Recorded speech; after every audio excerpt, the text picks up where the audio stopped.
Folks, welcome back to Threes and Bubbles here. So let's pick up this morning.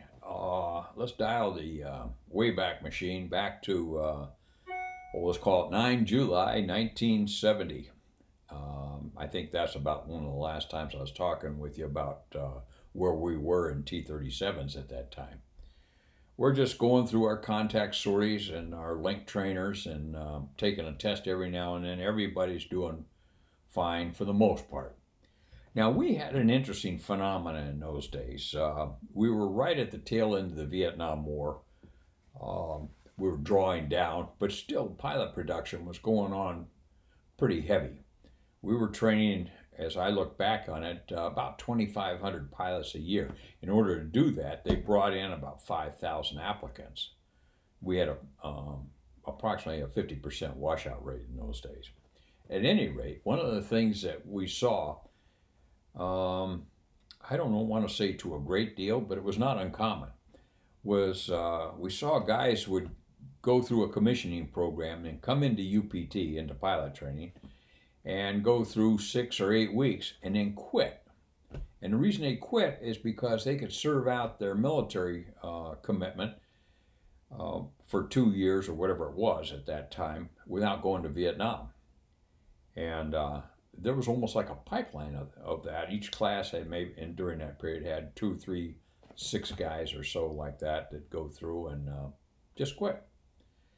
And they'd end up all over the place. I had a couple of them in munitions school when I went through like that. At any rate, one of the guys in our class, and I liked the guy, was in our apartment building, and he's one of the guys we commuted with. And he introduced us to that Jim Ed Brown song, Papat. And boy, we'd listen to that song on the way into work, and it was a good song, and I still listen to it today on occasion. At any rate, so he goes through the tweet program, comes up to initial solo.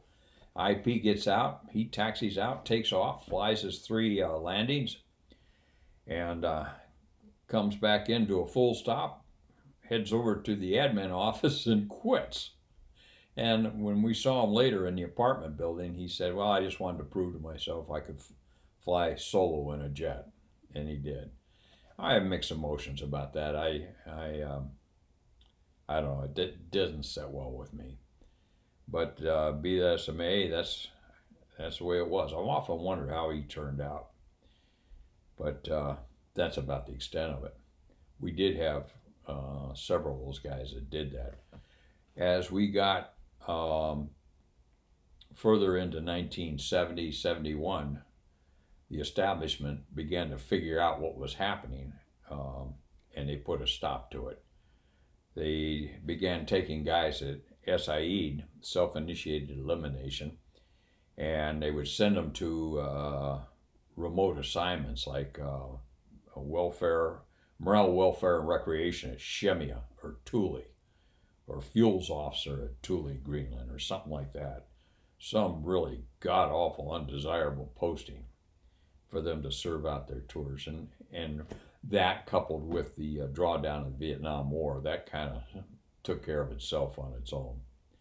At any rate, that's where we were from mid-July up to the 27th. And the next video here, I'm going to tell you about the 27th of July, 1970, a day that will live with me in infamy. So that being said, good to see everybody this morning. Bubbo, base gear, stop.